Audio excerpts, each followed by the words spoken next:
ជំរាបសួរប្រិយមិត្តទាំងអស់គ្នាសូមស្វាគមន៍មកកាន់ការសម្រាយជាមួយនឹងខ្សែភាពយន្តថ្មីការនេះផងដែរខ្ញុំនឹងលើកយកជាមួយនឹងខ្សែភាពយន្តគំនូរជីវចលមួយដែលមានឈ្មោះថា Raya and the Last Dragon ដើម្បីធ្វើការសម្រាយចែកជូនទៅកាន់បងប្អូនទស្សនាដោយខ្សែភាពយន្តមួយនេះក៏បាននិយាយអំពីប្រវត្តិនិងអរិយធម៌មួយចំនួនរបស់ប្រទេសក្នុងតំបន់អាស៊ីអាគ្នេយ៍ដែលនៅក្នុងនោះក៏មានប្រទេសកម្ពុជាមួយផងដែរហើយដើម្បីឲ្យដឹងថាខ្សែភាពយន្តមួយនេះនឹងមានដំណើរដើមទងក៏ដូចជាមានភាពល្អមួយយ៉ាងណានោះយើងរីករាយតាមដានទស្សនាជាមួយនឹងការសម្រាយរបស់ខ្ញុំដូចតទៅរឿងមួយនេះគឺបានចាប់ផ្ដើមឡើងដោយ Raya នឹងក៏បានរៀបរាប់អំពីរឿងរ៉ាវដែលកើតឡើងកាលពីអតីតកាលដែលកាលពី500ឆ្នាំមុនអាណាចក្រមួយដែលមានឈ្មោះថា Kamantara ដែលជាអាណាចក្រដ៏ខ្លាំងពូកែនិងរីកចម្រើនមួយដែលប្រជាជនដែលរស់នៅក្នុងអាណាចក្រនោះគឺរស់នៅប្រកបដោយសេចក្តីសុខក៏ដូចជាភាពសុខដុមរមនាក្រោមការមើលថែនិងការពារពីសំណាក់សត្វនាគដែលសត្វនាគទាំងអស់នោះគឺមានតួនាទីក្នុងការមើលថែរក្សាសន្តិសុខក៏ដូចជាហៅទឹកភ្លៀងសម្រាប់ការស្រ័យផលដំណាំរបស់ពួកគេជាដើមកាត់បន្ទាប់ពីនោះមិនយូរប៉ុន្មានក៏ស្រាប់តែលេចឡើងជាមួយនឹងសភាវៈម្យ៉ាងដែលមានឈ្មោះថា Drone ដែលសភាវៈមនុស្សគឺមានអានុភាពយ៉ាងខ្លាំងក្លាប្រសិនណាជាសភាវៈមានជីវិតណាមួយទៅប៉ះជាមួយនឹងវានោះវាក៏នឹងធ្វើឲ្យសភាវៈទាំងនោះនឹងក្លាយទៅជាថ្មផងដែរ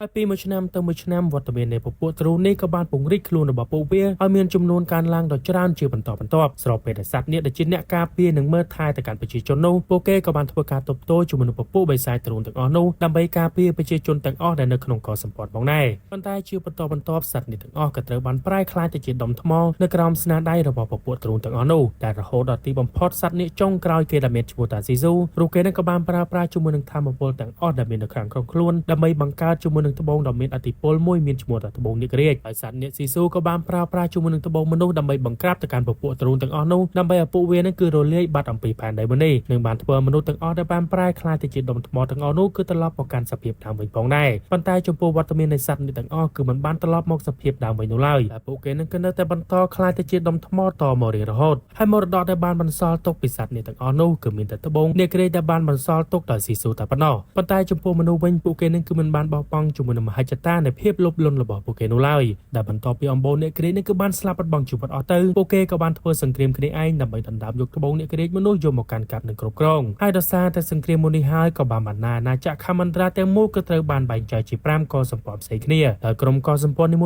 ួយៗនឹងគឺរស់នៅដែលតំណាងឲ្យផ្នែកនៃរាងកាយរបស់សត្វនាគនោះឯងហើយចំពោះកោសម្ព័ន្ធទាំង5រួមមានកោសម្ព័ន្ធចង្គមនាគកោសម្ព័ន្ធបេះដូងនាគកោសម្ព័ន្ធឆ្អឹងខ្នងនាគកោសម្ព័ន្ធក្រញាំនាគនិងចុងក្រោយគឺកុលសម្ព័ន្ធកតុយនាគហើយចំពោះត្បូងនាគរាជនោះផងដែរក៏ត្រូវបានគេយកទៅលាក់ទុកដើម្បីកុំឲ្យមានភាពចលាចលក្នុងអំបូរមនុស្សទាំងអស់នោះហើយការរហូតមកដល់រយៈពេល500ឆ្នាំកន្លងផុតទៅក្នុងខណៈពេលនេះយើងក៏បានឃើញអំពីវត្តមាននៃក្មេងស្រីម្នាក់ដែលមានឈ្មោះថា Raya រូគេក៏កំពុងតែធ្វើការវឹកហាត់វិជ្ជាគុណជាមួយនឹងឪពុករបស់នាងផងដែរហើយនៅក្នុងកំឡុងពេលនោះឪពុករបស់ Raya នឹងក៏បានប្រាប់ទៅកាន់នាងថានាងក៏នឹងក្លាយខ្លួនទៅជាអ្នកការពារនៅត្បូងនាគរាជបន្តវេនអំពីក្រុមគ្រួសាររបស់ពួកគេផងដែរតែតាមពិតទៅរយៈពេល500ឆ្នាំកន្លងមកនេះក្រុមគ្រួសាររបស់ Raya នេះហើយគឺជាអ្នកការពារនៅត្បូងនាគរាជនោះឯងហើយឪពុក Raya នឹងក៏បាននិយាយប្រាប់ទៅកាន់កូនស្រីផងដែរថាបំណងប្រាថ្នានៅក្តីសុបិនរបស់គាត់គឺគ្រាន់តែចង់ឃើញនគរសម្ព័ន្ធទាំង5គឺនឹងមានថ្ងៃដែលអាចរួបរวมក្លាយទៅជាអាណាចក្រ Kamantara ដ៏រីកចម្រើនមួយតែប៉ុណ្ណោះហើយដោយសារតែបែបនេះហើយគាត់នឹងក៏បានធ្វើការកោះហៅជាមួយនឹងតំណាងកោសម្ព័ន្ធទាំង5ដើម្បីមកធ្វើការជួបជុំគ្នានិងធ្វើការពិភាក្សាគ្នាដើម្បីស្វែងរកជាមួយនឹងឫសគល់នៃបញ្ហាក៏ដូចជាដំណោះស្រាយរួមប៉ុន្តែមិនទាន់ទាំងបានធ្វើការពិភាក្សា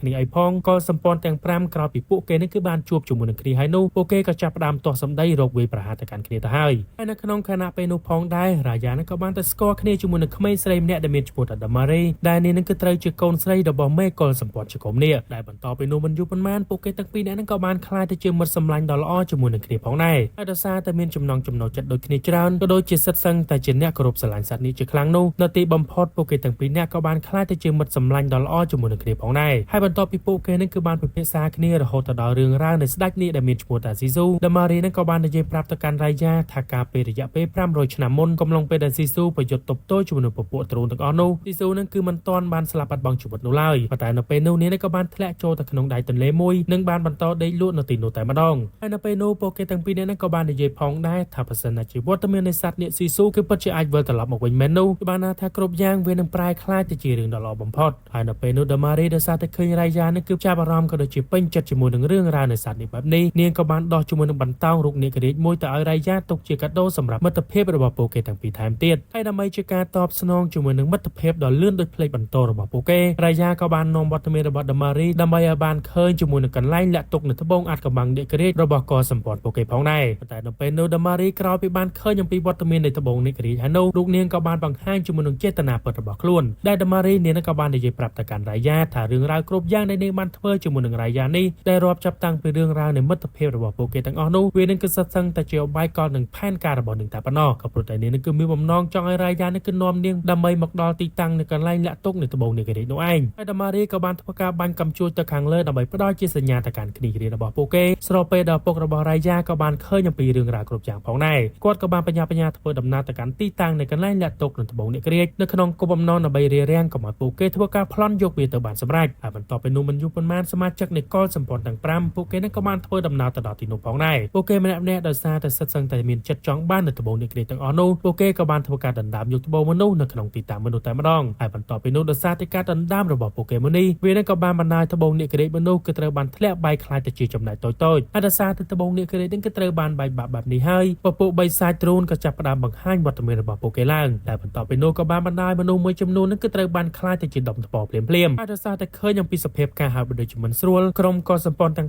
5ពួកគេនឹងក៏បានរើសជាមួយនឹងបំណែកនៃត្បូងនាងរាជម្នាក់ម្ដុំនឹងបានបញ្ញាធ្វើដំណើរចាក់ចេញអំពីទីតាំងមនុស្សអស់ទៅតែស្របពេលជាមួយគ្នានោះពពួកបិសាចទ្រូននឹងក៏ចាប់ផ្ដើមពង្រីកឥទ្ធិពលរបស់ពួកគេនឹងបានបង្កើនចំនួនគ្នារបស់ពួកវានេះគឺកាន់តែច្រើនឡើងផងដែរហើយពុករាយានៅពេលនោះដោយសារតែគាត់នឹងគឺបានទទួលរងរបួសក៏ដូចជាបានដឹងថាខ្លួននឹងគឺមិនអាចគេចរួចអំពីការតាមប្រម៉ាញ់របស់ពពួកទ្រូននោះទេគាត់ក៏បានធ្វើការនិយាយពាក្យផ្ដាយផ្ដាំទៅកាន់រាយាផងដែរនឹងបានប្រាប់ទៅកាន់នាងថាដរាបណានៃនៅមានជីវិតក្តីសង្ឃឹមនឹងគឺនៅតែបន្តមានជានិច្ចហើយបន្ទាប់ពីបានផ្ដាយផ្ដាំរួចហើយគាត់នឹងក៏បានប្រកល់ជាមួយនឹងបំណែកនៃត្បូងនាងរាជមួយទៅឲ្យកូនស្រីនឹងធ្វើការបោះនាងចូលទៅកាន់ទឹកទន្លេបាត់ទៅក៏ព្រោះតែគាត់នឹងគឺបានដឹងថាពពួកសត្វទ្រូនទាំងនេះពួកវានឹងគឺខ្លាចមិនហ៊ានប៉ះទឹកនោះឡើយហើយនៅទីបំផុតឪពុករបស់រាយាក៏ត្រូវបានពពួកទ្រូនធ្វើឲ្យគាត់នឹងគឺខ្លាចទៅជាដុំថ្មភ្លាមៗដែលរាយានៅពេលនោះនាងនឹងគឺមិនអាចធ្វើអ្វីបាននោះឡើយក្រៅតែពីសម្លឹងមើលឪពុករបស់ខ្លួនគឺត្រូវបានខ្លាចទៅជាដុំថ្មបន្តិចម្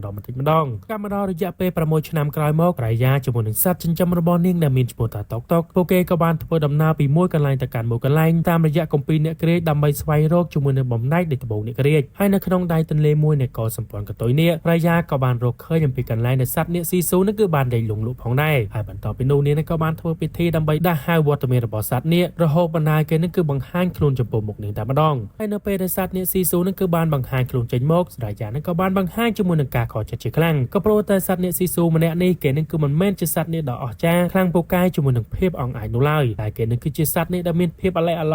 ក់ដែលវានឹងគឺមិនខុសអំពីចរិតកូនពៅនោះឡើយហើយស៊ីស៊ូនឹងក៏បានប្រាប់ទៅកាន់រាយាថាចំពោះត្បូងនេះក្រៀកមនុស្សនាងនឹងគឺមិនបានបង្កើតវាឡើងមកនោះឡើយតាមពិតទៅត្បូងមួយនេះវានឹងគឺត្រូវបានបង្កើតឡើងតាមរយៈការរួមបញ្ចូលនៅធម្មពលរបស់បងគេទាំង4តែប៉ុណ្ណោះតែគាត់នឹងគឺគ្រាន់តែមានទូនាទីជាអ្នកប្រើប្រាស់នៅត្បូងមនុស្សដើម្បីបង្ក្រាបជាមួយនឹងពពួកទ្រូនតែប៉ុណ្ណោះហើយរាយានៅពេលនោះនាងក៏បាននឹកឃើញអំពីវិធីសាស្ត្រមួយដែលថាប្រសិនណាជាពួកគេនឹងគឺអាចស្វែងរកជាមួយនឹងបំណែកទាំងអស់នៃត្បូងនេះក្រៀកនេះដើម្បីយកវាមកគុំគ្នាបាននោះច្បាស់ណាស់ថាស៊ីស៊ូគឺពិតជាអាចប្រើប្រាស់វាដើម្បីបង្ក្រាបជាមួយនឹងឥទ្ធិពលនៃពពួកបិសាចទ្រូននោះមិនខានឡើយហើយក្រោយពីបាននិយាយគ្នាដឹងរឿងអស់ហើយនោះពួកគេនឹងក៏ចាប់ផ្ដើមអនុវត្តជាមួយនឹងគម្រោងនៃផែនការរបស់ពួកគេតែម្ដងហើយបន្ទាប់ពីនោះមិនយូរប៉ុន្មានពួកគេនឹងក៏បានធ្វើដំណើរទៅដល់ទីតាំងនៅកន្លែងលាក់ទុកត្បូងនេះក្រៀកในក្រុមកលសម្ព័ន្ធកតុយនេះដែលនៅទីតាំងមនុស្សគឺពោពេញទៅដោយអន្ទាក់ជាច្រើនប៉ុន្តែដោយសារតែរាយានឹងគឺមានសមត្ថភាពជាមួយនឹងវិជាគុណដ៏ខ្លាំងពូកែរបស់នាងនោះនាងក៏បានធ្វើការលួចចូលទៅយកត្បូងមនុស្សបានសម្រេចទៅជោគជ័យហើយសត្វនាគស៊ីស៊ូក្រោយពីបានប៉ះជាមួយនឹងត្បូងមនុស្សហើយនាងក៏អាចមានសមត្ថភាពនៅក្នុងការប្រែក្លាខ្លួនខ្លាយទៅជាមនុស្សថែមទៀតផង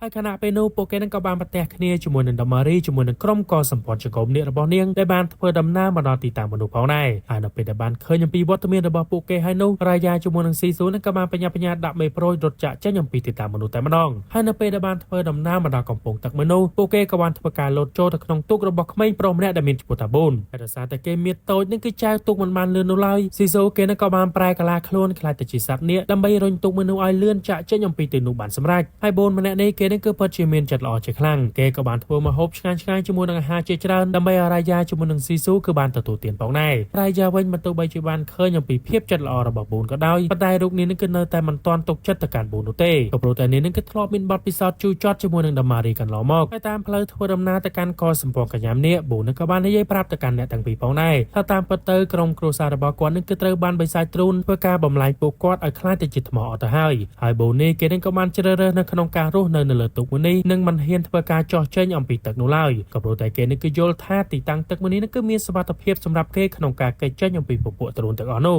ហើយបន្ទាប់ពីបានធ្វើដំណើរមិនយូរប៉ុន្មានពួកគេនឹងក៏បានធ្វើដំ ำน้าตลอดที่ตั้งในกรมกอสัมพรกระยำนี้พ้องได้ได้กอสัมพรกระยำนี้พวกแกนั่นคือทเการโรเนอร์จิละคณะกรมกอสัมพรในภูมิบันไดตักให้นไปดาบานทดำนาตดอรายานักบาลปรับตะการซีซูอันนี้นั่นคือรองจำคล้วนจมูกหนังบูนนเลยตกนี้ให้แต่โดยเกก็นังทดำนาโจตะขนมกอสัมพรมนุตำใบทการลอยโยบ่มไหนตะบงเนกเรตปีแม่กอสัมพรมนุพ้องได้ให้นาตามเพลย์ทดำนาโจตะขนมกอสัมพรมนุรายากระตระบานขมิ้นโตยมันเนี่ยดามินปุถานน้อยจมูกหนึ่งสัตว์สปาจำนวนใบกบาระบอเนียงคือบานทวเจลใบตำใบบรรลามลอยโยกจมูกในวันระบอหนึ่งพ้องได้ได้นไปโนรายาจมูกหนึ่งตอกปลูกเกนังกบาลทการเด้งตามเนี่ยตั้งมวลรอบรรดามินเฮปรเยนง่ายโนเปียเป็นนาตีต่างมนุษย์แต่ไม่ต้องคนไทยบรรทอปีรายานั่นคือบานดังท่าปลูกบันไดระบอน้อยคือเตอบ้านประปุตรุนตังอนุทวการบำลายปลูกกอดไอคลายแต่จิตดมทบอไฮโนให้ซับทั้งไงนี่เนี่ยนั่นคือเตอบ้านสัตว์สปาทั้งใบทวการจังจำมือไทยเนี่ยก็จะประดามการจัดอนุสลานจมูกเกจคลั่งให้บรรทอเป็นโนเนี่ยนั่นก็บ้านสำหรับจัดอนุญาตไอปลูกเกตังบนโจกรมจมูกหนึ่งเนียงดำใบอันดับวัดในกรมรองกาขนมการลอยโยกจมูกในบ่มได้ในตะบูในเกรตังโนจำแนกซีซูในเว้นแต่ซาแต่รองจำวัดเมตาบอรายาระยะเปยูเปโนเนี่ยก็บ้านสำหรับจัดทวดำหน้าโจตสไปโนรายาแต่มาดองแต่นเปโนนี้นักบันนักเคยดำใบทวการเตยโยกจุมันวัดเท่าอนุสาวรีย์จิตรานโดยขนมโกมน้องตกดอกโดจุมันตะบงเนี่ยเกรดปีสำนักวัดเมียในเมกอสัมปอร์มโนปันไตดาซาตเนคเวนพระเนี่ยผมถึงออกในขนมตีตามมโนโปเกนี่คือมันโยลโปรมอนุญาตในขนมการจำเปะแต่เอาเนี่ยนูไล่เราไปโนกษัตริย์เล็กวัดเมียในสตรีจำนำมันเนี่ยกับบานบางหายขนมจีนมอกเนื่องบานในยัยอ้างก็โดยจิตสำรอบสำรวจแต่การอารมณ์ระบเนี่ยผมถึงออกแต่บรรทอไปโนก่อนในกับบานในยัยปรับตะการซีซูทากอดหนึ่งนอมวัดเมียในบอกเกดำใบทัวดำนาตะการเตะในเมกอสัมปอร์ระบโปเกปันไตตามปัตเตอร์หรืออมจามและโนคือใบเจนอมวัดเมียบอซีซูตะการตีตั้งในกันไล่ใบสายตรุนตะเวงให้ก่อนในกับบานในยัยปรับตะการซีซูฐานขนมกำลังเปโมเน่ก่อนในกับบานลือเกนในยัยอมปีเรื่องร่างในตะบงในกระเรียกอาบัสนาจิเกนั่นคือมันจ้องปปวตรงตังอนุทเพื่อการจัดการตะการโคลโนเตรูเกนั่นคือเตยแต่นอมกอดตะการตีตั้งในกันไล่และตกในตะบงตังอนุซีซูโนเปโนกรอบไปบานลือการในยัยกลมเรียมระบบหลังอมจามเนี่ยดูให้เกคือปัจจุบันรองเพียบอ้าหนึ่งสลังกังจุกลั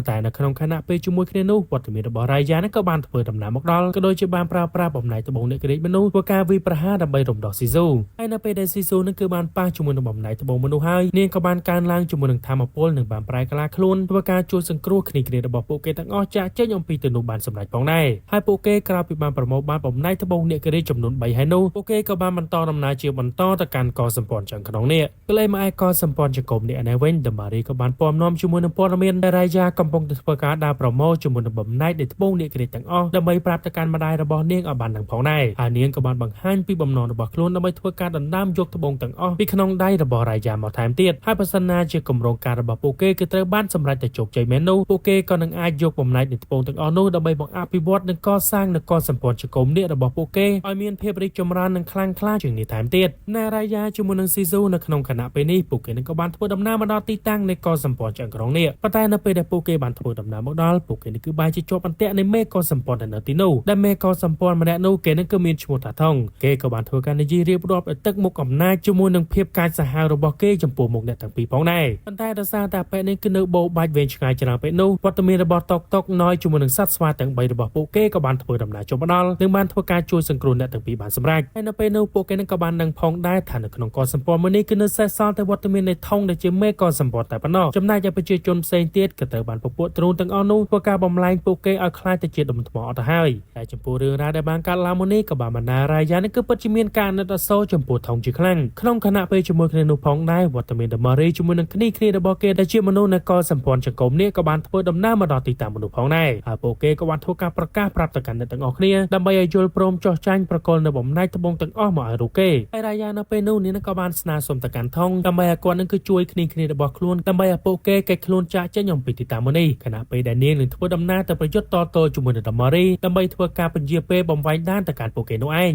งให้บรรทอไปโนรายานักกระจับประดามบากาประยุทธ์คณีต่อโตจมูกนังวัตเมในดมารีแต่ไม่ต้องแต่ดาซาดมารีนี่นั่นคือเชื่อเมตอบใส่ดมินสมาร์ทเพียบดอกคลังโปเกมันเนี่ยโนชบานาทารายาเกนั่นคือมันเมนจะได้กู้ระบอบเนนุไลจำนายซีซูดาซาดบันเมื่อเคยถามหมดแพระระบอบคลุนคือกำปงแต่จันเปรียบจมูกนังการประยุทธ์ให้โนเนียงกบาลทั่วการปลายกลาคลุนคลายแต่จิตสัตว์เนี่ยหนึ่งทั่วการบันสายจิตรันดำใบช่วยรายานั่นก็เกิดคลุนจะเจ้ายอมปีเตนุบันสำรักสำหรับไปดมารีคราวพิบาลเคยยังปีวัตเมนในสัตว์เนี่ยได้จิตสัตว์ได้เนียงกรบสลังต่างแต่ปีโตโนเนียงกบาลแพงสมาร์ได้ดมเพิ่มสเตอร์แต่สระตะเกลตให้บรรทอปีโปเกนั่นคือบานตะตัวระบบในตะบงตีบุญปีเมฆก็สัมปอร์ตจังขนมเนี่ยได้มีจมูกทองให้โนซีซูกับบานการจมูกสมาร์ทเพียบระบบเกถ่ายหมูกมระเตียดได้อาจจะเกนั่นคือมีลาตะเพียบในขนมการหาตะเกลียงบานพองได้แต่บรรทอปีโนเกนั่นก็บานทวการห่อตะเลเมฆดำใบทวการปลาย យលេងជាមួយនឹងទឹកភ្លៀងនៅក្នុងខណៈពេលនោះហើយបន្ទាប់ពីនោះមិនយូរប៉ុន្មានពួកគេទាំងអស់គ្នាក៏បានធ្វើដំណើរទៅកាន់ទីតាំងនៃកុលសម្ព័ន្ធចក្រមនេះគឺនៅក្នុងគុំបំណងដើម្បីស្វែងរកជាមួយនឹងបំណែកទី5ដែលជាបំណែកនៃត្បូងនាគរីចុងក្រោយនោះឯងនៅពេលនោះរាយានឹងក៏បានលើកឡើងអំពីផែនការរបស់គេដែលជាការវាយប្រហារសម្រុកចូលទៅក្នុងកុលសម្ព័ន្ធមនុស្សនៅក្នុងគុំបំណងដើម្បីដណ្ដើមយកនៅបំណែកត្បូងទី5មកតែម្ដងស្របពេលដែលសត្វនាគស៊ីស៊ូគេនឹងក៏បាននិយាយអំពីគម្រោងនៃផែនការរបស់គេដែលគេនឹងធ្វើការទិញកាដូយ៉ាងស្រស់ស្អាតមួយដើម្បីធ្វើការដោះដូរជាមួយនឹងបំណែកនៃត្បូងចុងក្រោយពីសំណាក់ដាម៉ារីហើយគេក៏ជឿថាគេក៏នឹងអាចទទួលបានជាមួយនឹងបំណែកនៃត្បូងមនុស្សផងដែរ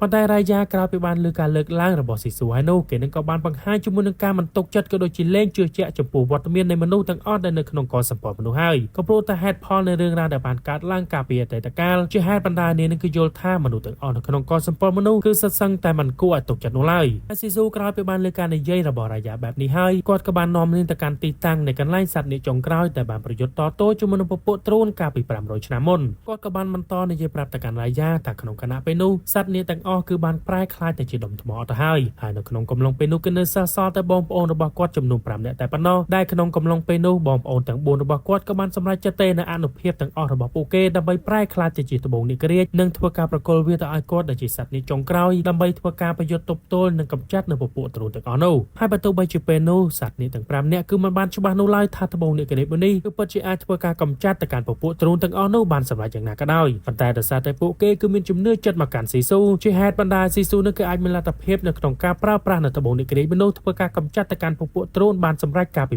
500ឆ្នាំមុនហើយដោយសារតែបែបនេះហើយស៊ីស៊ូនឹងក៏បាននិយាយលើកទឹកចិត្តទៅកាន់រាយាដើម្បីឲ្យនាងនឹងក៏មានជំនឿជាក់និងទុកចិត្តទៅកាន់ដាម៉ារីផងដែរហើយបើសិនណាជានាងនឹងគឺបញ្យល់ហេតុផលនិងប្រាប់រឿងរ៉ាវគ្រប់យ៉ាងទៅកាន់ដាម៉ារីគាត់គឺយល់ថានាងគឺពិតជាប្រគល់នៅត្បូងមនុស្សមកឲ្យរាយាមិនខានឡើយហើយបើសិនណាជាគម្រោងការរបស់ពួកគេគឺត្រូវបានសម្រេចតែជោគជ័យមែននោះបានណាថាពួកគេនឹងបានទទួលនៅជោគជ័យដោយមិនធ្វើការបង្ហូរឈាមនោះឡើយហើយបន្ទាប់ពីបានស្ដាប់ការនិយាយលើកទឹកចិត្តពីសំណាក់ស៊ីស៊ូហើយនោះរាយានាងក៏បានសម្រេចចិត្តដើម្បីធ្វើការចរចានិងនិយាយពន្យល់ហេតុផលរឿងរ៉ាវគ្រប់យ៉ាងប្រាប់ទៅកាន់ដាម៉ារីដែលនៅពេលនោះនាងក៏បានធ្វើការផ្ញើជាមួយនឹងបន្តោងរូបនាគរាជដែលនាងបានទទួលពីដាម៉ារីកាលពីនៅក្មេងនោះដើម្បីរំលឹកទៅកាន់នាងអំពីមិត្តភាពរបស់ពួកគេកាលពីមុនក៏លេបបំមើលដាម៉ារីនៅក្នុងខណៈពេលនេះវិញបន្ទាប់ពីនាងបានជួបជាមួយនឹងវត្តមានស៊ីស៊ូដែលជាសត្វនាគចុងក្រោយហើយនោះនាងក៏បាននាំយកជាមួយនឹងរឿងរ៉ាវទាំងអស់នេះប្រាប់ទៅកាន់ម្ដាយរបស់នាងឲ្យបានដឹងហើយនាងក៏បាននិយាយដោយទំនុកចិត្តថាចំពោះវត្តមានរបស់ស៊ីស៊ូបានថាពួកគេគឺប្រកាសជាអាចទប់ទល់នឹងកម្ចាត់ក៏ដូចជាធ្វើការជួយសង្គ្រោះទៅកាន់មនុស្សទាំងអស់ដែលប្រែខ្លួនខ្លាយទៅជាដុំថ្មឲ្យពួកគេនឹងក៏ខ្លាយមកជាមនុស្សធម្មតាវិញផងដែរ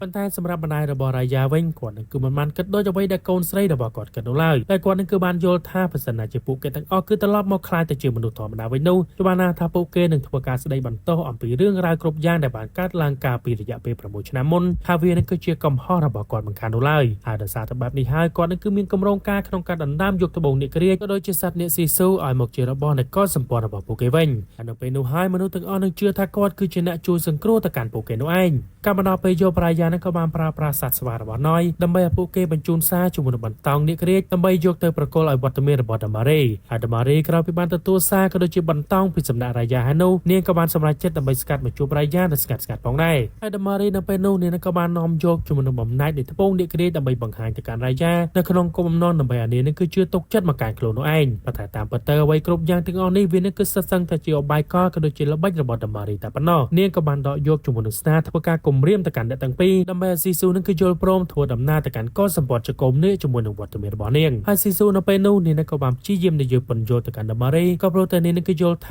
គ្រប់យ៉ាងដែលដាម៉ារីធ្វើគឺគ្រាន់តែចង់ជួយសង្គ្រោះទៅកាន់មនុស្សដទៃផ្សេងទៀតតែប៉ុណ្ណោះចំណែករាយាវិញដោយសារតែមិនអាចទ្រាំមើលដាម៉ារីធ្វើការគំរាមកំហែងទៅកាន់ស៊ីស៊ូបាននោះគេក៏បានធ្វើការដកដាវមានបំណងចង់វាយប្រហារទៅកាន់ដាម៉ារីប៉ុន្តែហេតុការណ៍មនុស្សក៏បានបណ្ដាលគ្រាប់ធ្នូដែលនៅជាប់ជាមួយនឹងដៃរបស់ដាម៉ារីវាក៏បានហោះទៅទម្លុះចំខ្លួនរបស់ស៊ីស៊ូតែម្ដងហើយស៊ីស៊ូក្រោយពីបានត្រូវមកគ្រាប់ឯនោះគេនឹងក៏បានដេកដួលធ្លាក់ចូលទៅក្នុងទឹកទន្លេបាត់ទៅដែលបន្ទាប់ពីវត្តមានស៊ីស៊ូដែលជាសត្វនាគចុងក្រោយគឺត្រូវបានស្លាប់បាត់បង់ជីវិតបែបនេះហើយទន្លេបឹងបួរទាំងអស់ក៏បានប្រែក្លាយទៅជារីងស្ងួតហួតហែងគ្មានទឹកសូម្បីតែមួយដំណក់ហើយបន្ទាប់ពីនោះវត្តមាននៃបិសាចទ្រូនជាច្រើនក៏បានបង្ហាញខ្លួនរបស់ពួកវាឡើងផងដែរហើយពួកវាក៏ចាប់ផ្ដើមបាក់ការវាយប្រហារទៅកាន់កុលសម្ព័ន្ធចក្រមនេះតែម្ដងរាយាជាមួយនឹងកំហឹងពេញខ្លួនគេនឹងក៏ចាប់ផ្ដើមដកដាវបាក់ការវាយប្រយុទ្ធតទល់ជាមួយនឹងវត្តមានរបស់ដាម៉ារីចំណែកគ្នារបស់គេផ្សេងទៀតក៏បានប្រើប្រាស់ជួនបំណែកនៃត្បូងនាគរាជទាំងអស់ដើម្បីធ្វើការជួយសង្គ្រោះទៅកាន់មនុស្សម្នាដែលនៅទីនោះអំពីការវាយប្រហាររបស់ពពួកនៃបិសាចទ្រូនទាំងអស់នោះណែរាយាជាមួយនឹងដាម៉ារីពួកគេនឹងក៏បានបាក់ការប្រយុទ្ធគ្នានៅក្នុងទីតាំងមនុស្សហើយបន្ទាប់ពីនោះមិនយូរប៉ុន្មានរាយានឹងក៏អាចមានឱកាសមានព្រៀបយកឈ្នះទៅកាន់ដាម៉ារី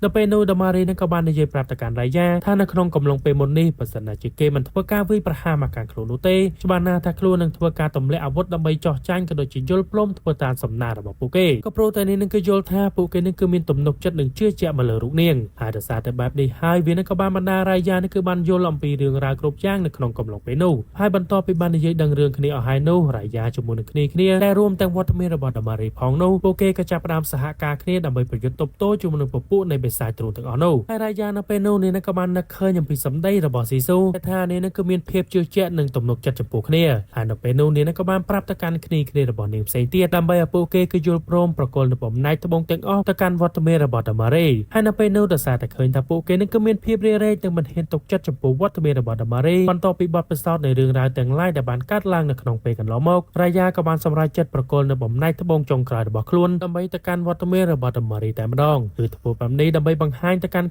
គ្នារបស់គេផ្សេងទៀតថានាងគឺមានទំនុកចិត្តនិងជឿជាក់ទៅកាន់ដាម៉ារីហើយដោយសារតែបែបនេះហើយវាក៏បានបណ្ដាលនាងគឺត្រូវបានប្រែក្លាយខ្លួនខ្លាចទៅជាដុំថ្មភ្លាមហើយអ្នកផ្សេងក្រោយពីបានឃើញការលះបង់របស់រាយយ៉ានោះពួកគេក៏បានសុខចិត្តលះបង់នៅបំណែកត្បូងចុងក្រោយរបស់ខ្លួនដើម្បីប្រកល់ទៅកាន់វត្តមានរបស់ដាម៉ារីផងដែរហើយវាក៏បានបណ្ដាលពួកគេគឺត្រូវបានប្រែក្លាយខ្លួនខ្លាចទៅជាដុំថ្មដូចគ្នាដាម៉ារីនៅពេលនោះនាងក៏បានយកបំណែកនៃត្បូងនាគរាជទាំងអស់ធ្វើការផ្គុំចូលគ្នាដើម្បីខ្លាចទៅជាត្បូងនាគរាជដ៏អស្ចារ្យមួយហើយបន្ទាប់ពីនោះអានុភាពនៃត្បូងនាគរាជក៏បានជះចេញជាមួយនឹងពន្លឺយ៉ាងខ្លាំងដែលវាក៏បានធ្វើឲ្យពពួកទ្រូងទាំងអស់គឺត្រូវរលាយបាត់ចេញអំពីផែនដីម្នោះនៅពេលនោះពពកក៏ចាប់ផ្ដើមបង្អុរភ្លៀងធ្លាក់ចូលមកយ៉ាងខ្លាំងហើយទន្លេបឹងសមុទ្រក៏ចាប់ផ្ដើមមានទឹកវិញផងដែរហើយវត្តមានអ្នកដែលបានប្រែក្លាយខ្លួនខ្លាចទៅជាដុំថ្មពួកគេក៏បានត្រឡប់មកជាមនុស្សធម្មតាវិញផងដែរចំណែកវត្តមាននៃសត្វអ្នកទាំងអស់ក៏បានរស់ឡើងវិញដូចគ្នាហើយវត្តមានរបស់ស៊ីស៊ូក៏មានជីវិតវិញដូចគ្នានិងបានធ្វើការហោះលេងយ៉ាងសប្បាយនៅលើមេឃផងដែរហើយអ្នកដែលបានបាត់បង់គ្រួសារក៏បានត្រឡប់មកជួបជុំគ្នាយ៉ាងមានក្តីសុខស្របពេលដែលវត្តមានរបស់រាយយ៉ាក៏បានទៅជួបជាមួយនឹងឪពុករបស់ខ្លួននិងធ្វើការអោបគាត់ដោយក្តីស្រឡាញ់និងនឹករលឹកជាខ្លាំង